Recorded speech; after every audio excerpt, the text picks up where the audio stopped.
आज खऱ्या अर्थाने रामनवमी आहे आणि रामनवमीचं औचित्य साधून लोकसभेची होणारी निवडणूक आणि लोकसभेचे असणारे उमेदवार शिवाजीदादा आढळराव पाटील यांच्या प्रचाराची सुरुवात आपण नारायणगाव राम मंदिरातून करत आहोत.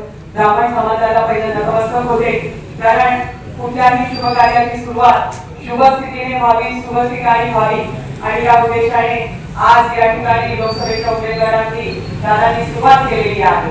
निश्चितपणाने देशाची धुरा ज्याच्या हातात आहे ते नरेंद्रजी मोदी यांचे हात बळकट करण्यासाठी, खऱ्या अर्थाने शक्ती ऊर्जा वाढवण्यासाठी अबकी बार 400 पार या उद्देशाला अनुसरून आपल्या सर्वांना एकजुटीने एक दिलाने काम करायचं आहे. नारायणगावची परिस्थिती मागच्या वेळची पंचवार्षिक म्हणजे नक्की काय तर तपासलं तरी उमेदवारीचा असला तरी सुद्धा 50-50 झालं होतं. आजही आम्ही ठासून सांगतो की या ठिकाणी मोदी साहेब डोळ्यापुढे ठेवून आज जगात ज्यांनी ख्याती प्राप्त केली, रामलल्लांचं ज्या ठिकाणी अयोध्येमध्ये आगमन आणि त्या ठिकाणी स्थापना झाली, हे स्वप्न संपूर्ण हिंदूवासियांचं, संपूर्ण देशभरातल्या हिंदुस्थानचं होतं. ते ज्यांनी केलं त्यांच्यासाठी आपल्याला प्रचंड ताकदीने शिवाजीदादा आढळराव पाटील यांच्यासाठी सर्वांची नावं घेतली तर एक नाव सुद्धा तुम्हाला कोणी माफ करणार नाही.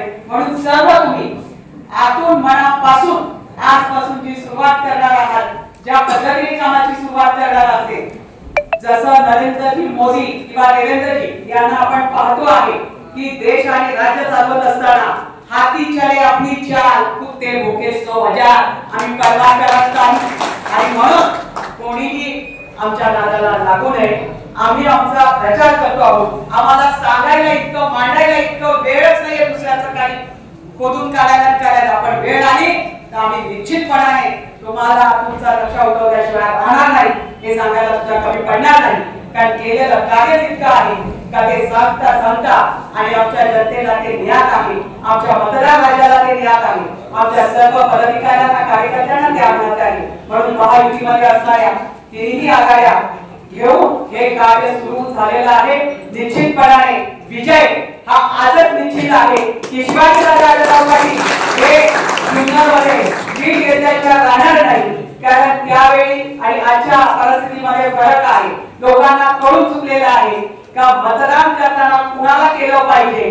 जसं गोविंदाचं रामनाईकांची आठवण होते त्याच पद्धतीने तोच प्रकार या शिरूर मतदारसंघात घडला, पण पुन्हा तो घडणार नाही याची खबरदारी स्वतः मतदार घेणार आहे. आणि मतदाराने एका हातात निवडणूक घेतली की तुमचं आमचं काही बोललेलं चालत नाही. त्यामुळे या ठिकाणी दादा तुम्हाला रामाचा आशीर्वाद प्राप्त झालेला आहे, जुन्नर वासियांचा आशीर्वाद प्राप्त झालेला आहे असं या ठिकाणी शुभेच्छा देते आणि माझ्या शब्दांना विराम देते. जय जय महाराष्ट्र, जय श्रीराम. खरं तर आपल्या देशाची अस्मिता आणि गेली 500 वर्ष ज्या मंदिरासाठी आपण लढत होतो ते मंदिर आपण पाहिलं की मागच्या 2 महिन्यापूर्वी त्या मंदिराची स्थापना झाली. प्रभू रामचंद्र निश्चितपणे आपल्या भारत देशामध्ये अवतरले आणि हे होत असताना खऱ्या अर्थानं मोदी सरकार जे आहे केंद्रामध्ये, या मोदी सरकारने त्याच्यासाठी प्रचंड असे प्रयत्न केले आणि आपल्या सर्वांची अस्मिता त्या ठिकाणी स्थापन झाली. आज देखील रामनवमीचा दिवस आणि आजच्या या रामनवमीच्या दिवशी शिरूर लोकसभा मतदारसंघामध्ये ज्यांची उमेदवारी डिक्लेअर झालेली आहे महायुतीची आदरणीय शिवाजीदादा आढळराव पाटील यांनी आपल्या जुन्नर तालुक्याची प्रचाराची जी दौरा आहे, प्रचाराची जी सुरुवात आहे ही या रामनवमीच्या निमित्तानं नारायणगाव शहरातून आज या ठिकाणी केली. खऱ्या अर्थानं आपण सर्वांनी त्याचं उत्स्फूर्तपणे स्वागत केलेलं आहे. आपल्या सर्वांच्या देखील या ठिकाणी मी धन्यवाद देतो.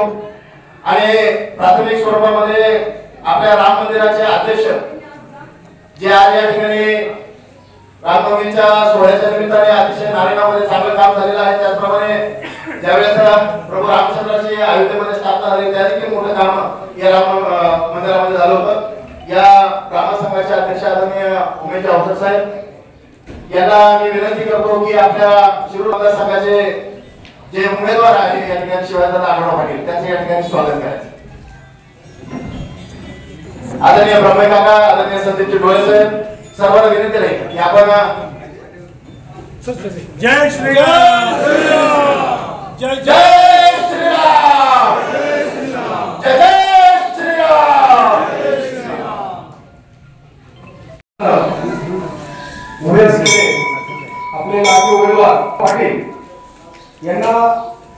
संघ नारायणगाव आणि श्रीराम मंदिर नारायणगाव यांच्यातर्फे समाजाची सेवा करण्यासाठी पुढे जाऊन आपल्या राष्ट्राप्रती असलेलं आपलं कर्तव्य निभावण्यासाठी ते निवडून यावेत म्हणून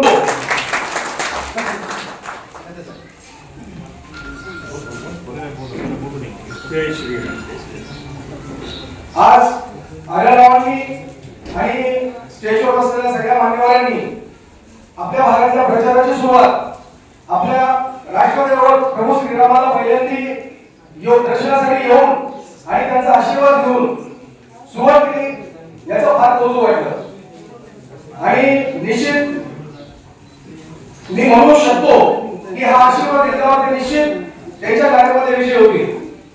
मी पुन्हा एकदा श्रीराम मंदिरातर्फे समस्त नारायणगावकरांतर्फे त्यांना अनेक हार्दिक शुभेच्छा देतो आणि थांबतो. जय हिंद.